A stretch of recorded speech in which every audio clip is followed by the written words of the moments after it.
What's up, Big 12 Nation? It is Tuesday night in America. That can mean only one thing. It is time for another episode of your favorite YouTube Central college football themed Big 12 show. That's right. It is the one. It is the only.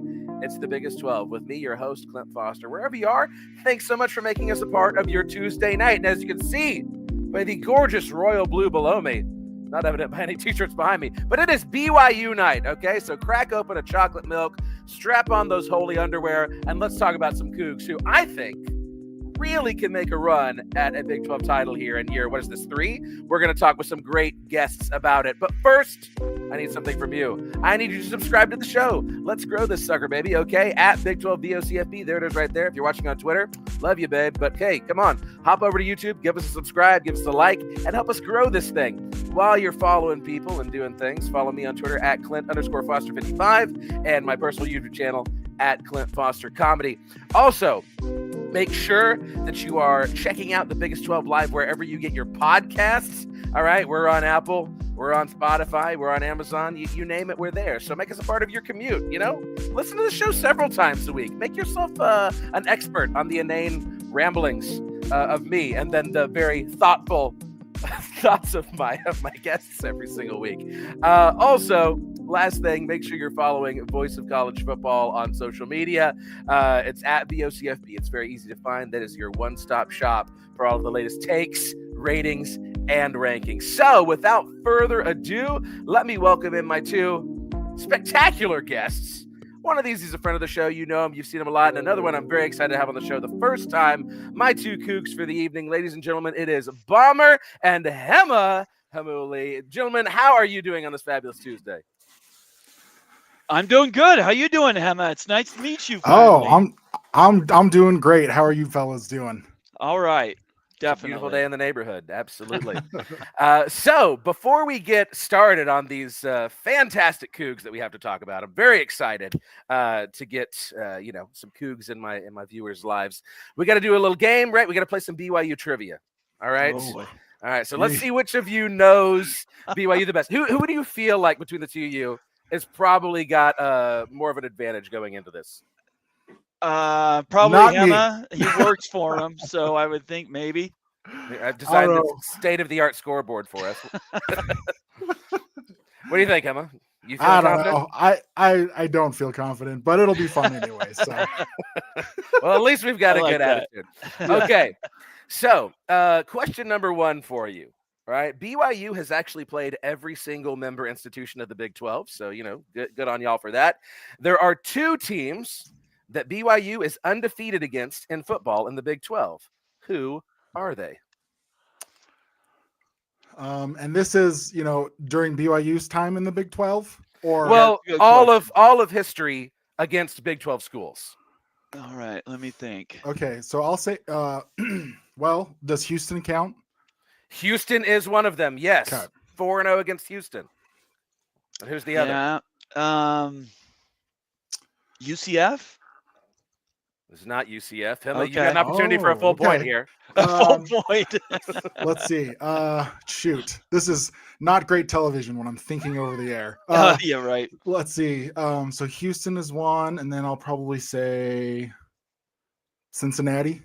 Oh my God, ladies and gentlemen, he got it. He got Houston and Cincinnati. That was my guess and changed my mind at the last second. Fantastic. Look at that. And there we go. Now we have updated the scoreboard just for you. All right. Okay. 4-0 against Houston, 3-0 against Cincinnati. So All right. love that.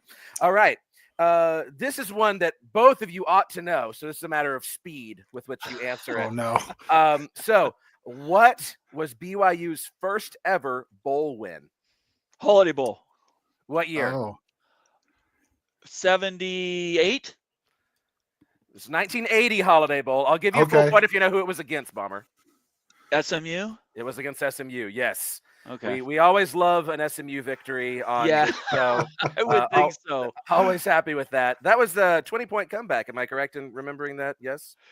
It was Something like that. Clay Brown in the end zone and Vaisika Hema running one back. Yeah. That was a fantastic team, by the way. Yeah. Yes. BYU's had a lot of those. Okay, so this is not football related, but it is BYU related. So BYU has a lot of famous alumni. A lot of people are aware of this. What Grammy-winning band formed at BYU was named Billboard's breakout band in 2013? Imagine Dragons. It is Imagine Dragons. Yes, I had no idea that Imagine Dragons was from BYU until I was researching this trivia. Shout out Dan Reynolds. That's my There guy. you go. Okay, question number 4. This is more of a Utah question, but you ought to know this. So whenever the Transcontinental Railroad met in Utah in 1869, what was used to connect the two sides of the Transcontinental Railroad? Golden Spike. Emma gets it. Emma got it first. Very good. Yeah, Emma got it right. Jumping out. Yeah. 3-1 lead there. Emma. That's very nice. Okay, number 5. I love this one.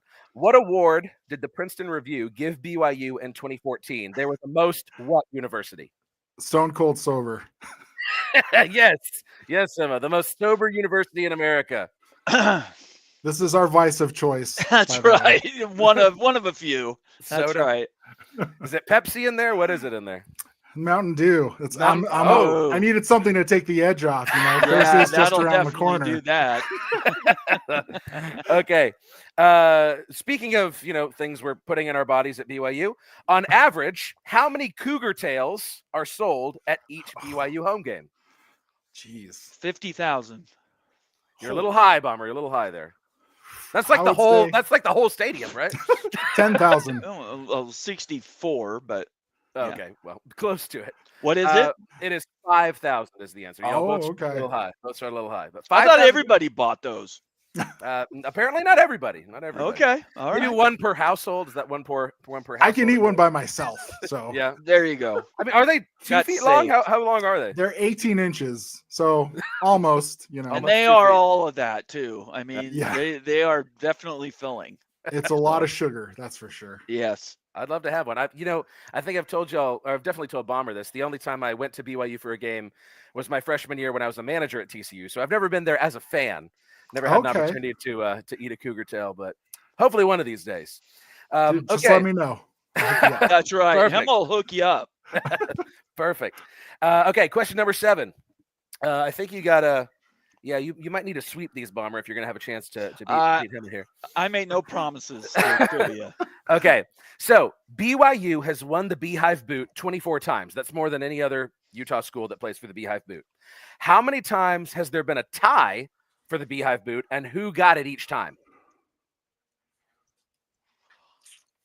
I have no idea. I'm going to say 4 times. It is 4 times. It is 4 times. Yeah. And then I think BYU I have got no it. idea. Was it BYU? It was Utah State got it each time. Yeah, but okay. I don't know how that worked out. But we'll give you a half a point for that one, Emma. Okay. There you go. 4 times. Okay. That's crazy. These are great questions, by the way, Clint. This is fantastic. I don't think they're very good. Okay. Hopefully you'll get a kick out of this one, Bomber, since you were on our Best Cat episode. Okay. So BYU's live cougar mascots escaped in 1929. They used to have live cougar mascots. How many dogs did they kill? What? How many dogs did they kill? So in 1929, before they were caught? Yeah, before they were caught. In 1929, the 2 cougars they escaped, goodness. And they killed a certain number of dogs before they were caught. How many dogs did they kill? 3. I have no idea. What's your guess, Emma? That's crazy. I'm gonna say 12. Let's go high. 12 dogs. Oh my gosh! Some hungry cougars. Yeah. Hungry cougars. The answer is 2. The answer is 2. So if we're playing Price is Right rules, you both went over. Yeah, so we went over the top. I can't give either of you a point. Y'all ought to know this one. So for those of you watching who aren't BYU fans, they have, of course, the beautiful mountain, Y Mountain, with a big Y on it. Y is Y the only letter on Y Mountain?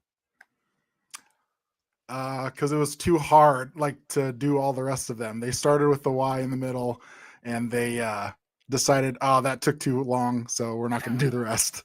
Yeah, the official BYU answer on BYU websites is it was too hard and they got tired. Right? Wow. Okay. The Y was enough. We're happy with just the Y. I did not know that. Okay, so at this point, Bomber, you're playing for pride. Yeah, that's okay. I'm trying. Okay, so How many? So BYU, obviously, quarterback a lot of great quarterbacks in BYU's history. How many BYU quarterbacks have been Heisman finalists? So this includes the winner. How many have been Heisman finalists?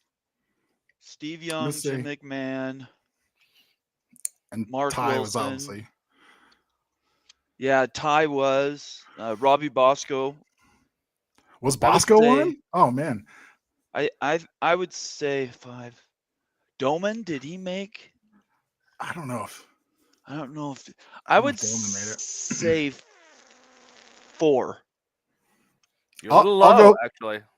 Oh wow. Yeah. I was going to say 3. 5, but yeah. So the answer is 7. Really? Yes. Okay. Now that does include like Virgil Carter was 11th. Oh, which I didn't know. Okay. I thought you were talking like. But he was on the ballot. Or something. Well, he was on the ballot. Okay. He was a finalist. So yeah. But 7. Virgil. Wow. Yeah, But yeah, Robbie Bosco, Trent Dilfer, as you said, Steve Young, or not? Yeah, Trent Dilfer, Steve Young, and let me make sure. Mark Wilson. Mark Wilson is one. What was Steve Young? Steve Young definitely was, and Jim McMahon. Gifford Nielsen. Jim was Gifford Nielsen made a Heisman vote. I didn't know that. Yep. How about Sarkisian? Sarkisian did not actually. He was WAC Offensive Player of the Year. Okay. Set in NCAA records. He won the Sammy Baugh Trophy, 3rd place for the Davey O'Brien. Gotcha. Y'all just stacking up trophies named after TCU quarterbacks. But yeah, no Heisman votes. Okay. And then after him, we're into like John Beck, Max Hall. By then, everyone's like, BYU, Mountain West. Yeah, I don't know if anybody else has received any of those. Yeah. Well, Hema, congratulations. You very clearly have, your stuff. 5.5 points. That ain't half bad. So, so from one champion to another potential champion, let's talk about those Cougars, man. First, let's talk about last year in the Big 12. What were your big takeaways from last season? You had to feel great after that Alamo Bowl blowout. Yeah. I mean, I'll just say, the Alamo Bowl blowout was the best possible outcome, besides making the playoff. So I'm super happy. Disappointed obviously because BYU was really close to getting into the championship and the national championship potential there. But hey, being the winner on the biggest stage at the time, I think that was the only bowl game that day or something like that. It's great. So I'm happy. I think it's something that Kalani can build upon. And now my sights are not so much like, how can we prove the haters wrong? Now it's like, now for me individually, I'm like, can Jake Retzloff take a step? Can we pick up where we left off without Darius Lassiter? Can we do all these other things? Can our O-line produce as they did last year? So it'll be, I think, more fun. Last year was a pleasant surprise. This year is a more fun, I can focus on what I want to see from this BYU team. Bomber, what were your overall thoughts? I would just agree with everything Hema said, and I would just add on top of that we know the defense is going to be there. It's the offense that's going to have to make the next leap if you're going to call it a leap. But I think at the end of the day, it's going to be on Retzloff's shoulders. If he, heaven forbid, falls back, they're probably not going to win as many games. At the same time, he does have room to improve, and if he does that, then that means they can win more games. So we didn't top it out last year. I think Emma would agree with that. That team was good for that year, but I think we got more dragons to slay. To imagine. Dare I say? Yeah, but hey, BYU is scary going into this year. Caden is very high on y'all. Appreciate the super chat, Caden. BYU versus Ohio State in the playoffs. Oh, let's go! Are y'all buying that? Are y'all bullish on that? That would be great. BYU versus blank in the playoffs. I don't care. Let's just get to the playoffs. I think that'd be great. Yeah. Just take my advice. Don't lose by 60 in the national championship. That would be my. It's a Yeah. great time until that happens. Yeah. And Dishfish, yes, this is something we never thought we'd say in those Mountain West days. I'm a BYU fan Oh, now yeah. because they destroyed SMU in Colorado. Yes, absolutely. That's a good Absolutely. excuse as any. Yes. Okay, so moving into next season, you mentioned the offensive line. You mentioned some things about the offense needing to come along. What do y'all feel like is your biggest? I mean, we're a long ways away from fall camp, but I got 16 teams to cover. What do you feel like is your biggest question going into fall camp for the Cougs? Bomber, you want to do you want to go? Yeah, I mean, I have a guess. I would say if I was to pick a position group, maybe defensive line. Just because we did lose we lost Tyler who's on the Batty. defense. Yeah, Batty, certainly, an all conference defender. I would say defensive line if I was to pick a position group that isn't quarterback. So Yeah, that's a good one. I mean, I'd agree with you. That's, by the way, bold picking a defensive unit, right? Because like we can agree that like we think our defense is going to be really good this year. amazing. Yep. But yeah, maybe I'd probably agree with you. Defensive line. How does Keanu Tanavasa, the transfer from Utah, integrate with this defense? How do our DBs? With the loss of like Jacob Robinson and stuff, how are they going to do? So those are big questions, but it's not like, in years past where we're like, oh, how many points is our defense going to give up? Right. Now it's more like, can we see this defense maintain what they did last season? Yeah. Yeah. Well, you mentioned Retzlaff as well. BYU, well, the Big 12 has a lot of really good quarterbacks going into this next year. A lot of really good quarterbacks. Where do you feel like Retzlaff, the BYU Jew, where does he rank among the other Big 12 quarterbacks? I mean, I don't think it's a hot take to say that Jake hasn't quote unquote made it. I think he still has a lot to prove. But I think, if I were to put a number on it, like I would put him in the middle, not because of any slight or anything like that, but just like I could see his potential. He needs to show us that he can improve this next year and, match the wins he did last season. And that's going to be a tough thing to do. And it's not for his lack of ability, but it's just like now people know what BYU is about and the target's on their back now. That's fair. Kalani famously went, they don't know, but they about to find out. I don't know if you've seen those clips from the cut, but like now they know. Now everyone knows. So how is Jake going to handle that sort of thing is like what I have on my mind. Well, let's see. His completion percentage was not great last year. It was less than 60% for a majority of the season. I think there at the end, maybe he got it to just 60. I didn't look at the final stats, but to win a lot of big time football games, you got to be anywhere from, 65 to 68 is low even. So I think that and not making the wrong read at the wrong time, which cost him at least one game, if you don't want to put a couple on them. So those are high expectations. But if you're at BYU, you're being held up against a pretty high standard. So. Yeah, listen, y'all are being entirely too reasonable here, okay? Like I'm over here drinking the blue Kool-Aid, and y'all are like, let's pump the brakes. I don't know. It's like, okay, let's look at the schedule for next year. But first, I do want to make sure that I give a shout out here. This is your opportunity, people, to partner with the voice of college football. Okay, get your business, product, service, or personal brand to the next level by partnering with the voice of college football. See what our partner Win Agency right up here on the screen has to say about its sponsorship experience with us. Let's discuss how you can reach your target market. Contact us at sponsorships@vocfb.com today. So with that out of the way, let's look at the schedule for next season. It's a pretty favorable one, I think. Of course, I think every schedule is favorable to what TCU has coming down the pipe. But, but I don't know. What do y'all think about this? It's what's your just overall thoughts as you look at this? Yeah, I think it's a great schedule. I mean, at first I didn't like the early bye week. Like, that's kind of weird.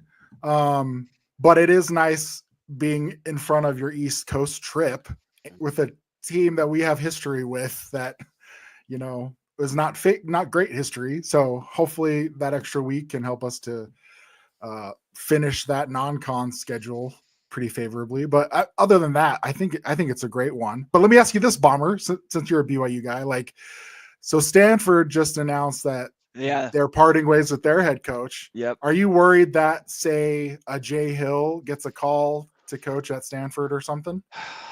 I've been worried about that since he took the job. Yeah. I mean, I just hope he'll give us at least one more season and finish out on a high note. But yes, I'm extremely concerned. And it's because Stanford hires LDS coaches all the time. For decades they've been doing it, and why I don't see why it would change now. So there's kind of a lot of really good LDS coaches out there. There are. It's true. Be honest. Yeah. But he's a little on a different level at this point on the defense. Yeah. So you know what? That was nightmare fuel. You just gave that to me, Hannah. I didn't even think of that. But that is true. What you speak, very, very true. That they're going to throw a lot of money, probably $5 or $6 million at a coach. And I got to tell you, just so my little brother, he played at Stanford, and then he eventually for the 2022 season transferred to BYU to finish his career. But so he was at Stanford for 4 years before and after his mission. But going there, and familiarizing myself with how they run things, they provide a house for the head coach in Palo Alto. Not only that, they have that Nike endorsement, Daddy Phil Knight bankrolls a lot of what Stanford does, Stanford and Oregon. Wow. So there's a lot of incentive, but yeah. So sorry to create some controversy for our. It's just one more thing for me to worry about for this season. It's not a big deal. It's the stress, Right, Anyways, absolutely. sorry, Clint. Sorry to hijack that moment, but yeah, it's just the non-con schedule looks favorable. Portland State should be easy. Stanford should be easy. East Carolina is probably the toughest of the non-cons, in my opinion. Yeah. Traveling to East Carolina, playing that team who beat us last in 2022. Before starting Big 12 play, going to Colorado. I think that East Carolina, Colorado. That's a tough turnaround. Back to back is pretty tough. But then other than that, then we get a bye after. When's our next bye? Yeah, so it would be 27th to 3rd. Well, you get an extra day after the Friday game, and then let's see. In between Iowa State and Texas Tech, isn't it? Isn't that the second bye week? Yeah, and that you need one there because I was thinking, looking at the schedule, that 4-game stretch there, Utah at Iowa State, at Texas Tech, and I'm scared to death about that TCU game for me. But that's 4 good teams back to back.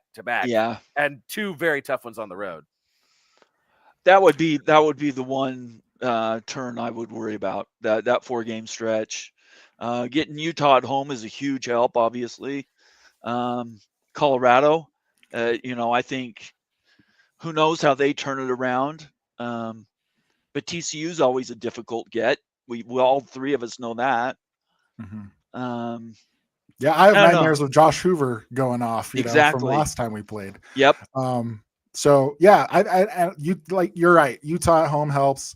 But here's something that here's a question I want to ask you two gents. When I looked at the schedule at this time last year for the 2024 season, I was like, oh, this is a murderer's row. It's going to be tough. There's no way. And then the hard teams didn't seem as hard, so there's a lot of question marks going into this. So we could say what we think is going to be the hard stretches, but who knows? What if the Devin Dampier experiment works out and they're a freaking killer, that'll be scary to me. West Virginia, what if they right the ship in this offseason and get a lot of transfers and stuff like that? Who knows? But I think BYU, as it sits right now, as I'm seeing, it seems pretty favorable. So you're totally right though, Emma. We all thought last year, oh my God, Oklahoma State, Utah, Arizona, they're all going to be so good, and they were all terrible. I mean, it was TCU's schedule last year. I was like, oh man, the end of that season. Oh no, and it's we swept every single one of those games. I think what we're going to find out is that every year it's going to be like this in the Big 12, though. Yeah. every year you're going to have 2 or 3 teams that were really good last year that aren't going to be good the next year, and vice versa. You'll get those 2 or 3 teams that completely flip the script and do what Arizona State and BYU did last year. Yeah, like what if UCF turns it around at that last game of the season, Right. So we never know, but I got to tell you, Clint, it's great to have this problem. I love that we have this problem and we're not in the wilderness that was Independence. Absolutely. Yeah. Notre Dame of the West only lasted so long. Yeah. Yeah. And it's fun being in a conference with y'all again. I have so many fun Mountain West memories from my teenage and college days. But yeah, I mean, y'all are being so dadgum bearish on the Cougars. Like, if you had to look at this schedule, if you had to predict a record where you're going to end up, are you feeling Arlington, or do you think that's far-fetched right now? I can see a path to Arlington, and I do think it's Arlington or bust. I think that's got to be the next step. Yeah. So, So we're not tying no 10-2 and being happy with that. Yeah. Doing that back-to-back would not go over well. Well, and you do avoid Arizona State. You avoid Kansas State. Right. You avoid a lot of those. We avoid Kansas. That trip to Ames and then turn around and going to Texas Tech, though. Yeah, that's tough. Those are the 2 games outside of Utah that I would be most concerned about.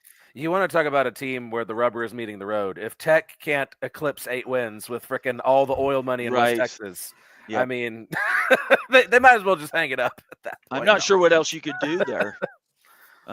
When you're running unlimited NIL and you still don't win more than 8 games, they're going to have to look at other things as challenges. I said this on the show last week. There's a reason that in Texas we call them Sand Aggies. Right? Spending all that money to win 8 games. All right. Go right exactly. Yeah. So Dishfish is high on Rich Rod, that West Virginia team turning it around. Yeah, that could be a tough one. But and you are in Morgantown, yes? Or no? Well, you don't home. No. That makes a world of difference. Yeah. Makes a world of difference. Yeah. That was I don't ever want to go back there again. I know we have to again, but traveling there, it just always seems that's such a chore going across country too. It's not all that unlike BYU, honestly, in that it's a beautiful setting and a terrible place to play. Very, very tough to play. There's a lot less cougar tails and a lot more moonshine and couch burning. But it's like a similar vibe in some way. Yeah, for sure. Man, well, I promised Bomber that we keep this sucker to a half hour. Gentlemen, do either of y'all have any other big thoughts on these Cougs going into 2025 that we haven't already mentioned? I just think keep the faith. Kalani's building something with culture that isn't built to last a couple of years. It's built to last like decades. So I think at the end of the day, in my opinion, it's going to come down to getting a 4 or 5 star quarterback or 2. And I don't know how that's going to happen, but everything else, I feel really good about the way the program's going. Hey, you got to loosen those basketball purse strings and pay for a quarterback, man. We're trying. We're trying. You got $7 million for a basketball player, we're doing the best we can. Hey, I agree with you, Bomber. I think also that the program, we still have to figure out who the AD is going to be, but I do think that Tom Holmoe left us BYU in a good place. And I think basketball, as weird as this sounds, my hot take, I guess, would be basketball is going to help football get better. I think AJ DeBonsa coming to BYU is going to be must-see TV. And where those 2 seasons intersect is going to bring a lot of attention and a lot of hype. And I think hopefully a lot of loose purse strings. You know what I'm saying? Absolutely. Yeah, and going 11-2 in your second season in the power conference is not going to hurt either. The money's going to come. It just, with football, is so much more difficult to get for an entire team. So I think we just need to be a little more patient than maybe me or Emma would like to be to go out and win and put good programs on the field. I know this BYU is not going to scrimp. We'll spend the money. I just got to show out. Yeah, well, I'm confident for next year, y'all. I feel good about it. And if the Cougs can make it to the Sweet 16 and maybe deeper, all right, in the tournament, then who knows what football can do next year. Exactly. Yeah. So, gentlemen, tell the people where they can find you. Go ahead, Hema. I'm at X_Hems on all the social medias, and you can find me there. To the chagrin of my mother and other entities here. Yeah, he works for BYU TV, so he's got some pull down there. I need to get you on my show, Hema. We got to do that. We'll figure it out. I'll send you messages. We'll get that together. Everybody can find me there. You can see my name and my handle underneath for Twitter. College Football Mafia Network. Just look that up on YouTube, and we do shows 2 or 3 times a week. And I just appreciate Clint having me on. And again, it was great to meet you, Emma. Yeah, thanks, Clint. Appreciate it. Yeah, Woo! anytime. Yes, make sure, go ahead, Bomber. Make sure you're subscribing to the show at Big 12 BOCFB. Follow me at Clint_Foster55 and at Clint Foster Comedy elsewhere on YouTube. And until next week, I love you. I hope your team wins. And go Big 12. We'll see you around.